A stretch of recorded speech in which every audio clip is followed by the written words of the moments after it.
ka na ika'y mawiwili. So mga par, halos 3 araw na lang nga po mapapalaban ang ating pambato sa 130 pounds na si Mike Magnifico Magsayo kalaban si Brian Mercado na gaganapin sa Long Beach, California, kung saan mga idol matunog na bulong-bulungan sa social media na dahil sa pagkatalo ni Oscar Valdez sa laban nito kay Baquero Navarrete na siya sana ang main target ng WBC champion si Oshaki Poster na makalaban para sa unification fight. Itila gusto na lang muna depensahan ni Poster ang kanyang titulo bago makahanap ng unification fight sa kapwa nito mga kampiyon sa dibisyon. At masasabi natin mga idol na isang good news ito para sa ating pambato na si Mike Magsayo dahil posible dumiretso kaagad ito sa laban kontra kay Oshaki Poster matapos ang activity fight ito kay Mercado sa linggo. Kung title defense kasi mga idol ang plano ni Poster, posible si Magsayo talaga ang kanyang pipiliin na makalaban sa kanyang next fight kahit number 2 lamang ang Pinoy sa WBC title dahil nga ang number 1 na si Hernandez mga boss ay natalo na ni Poster sa kanilang bakbakan sa Mexico.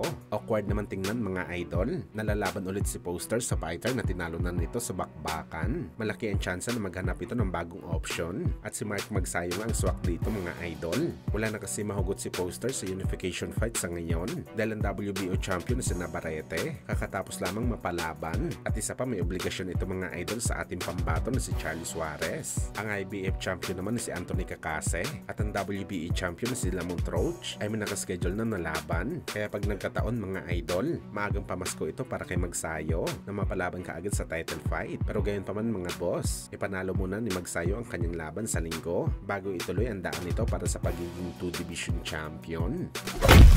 Sa kabilang banda naman mga idol, matapos nga po ang walang humpay na banatan sa pagitan ni General Casimero at Carl James Martin, kung saan sa latest nga po mga idol, sinabi ni Cuadro Alas na sakali maglalaban man daw sila ni Martin sa ngayon, sinisiguro nito mga idol na ito na daw talagang huling laban ni Wonderboy sa boxing sports, na tila gusto lamang iparating ni Casimero mga idol na pupunuin talaga nito ng injury sa katawan si Martin para mapag-isip-isip nito na magretero na lang sa bakbakan. At tila sumang-ayon nga ang mga boxing fans dito mga idol sa sinabi ni Alas, lalo na itong dating Pinoy champion na si Milan Milindo. Aniya hindi pa daw ready si Martin sa mundo. May mga fans din mga idol na nagsasabi na hanggang round 1 lang daw ang tatagal ni Martin kay Casimero kapag naglaban sila.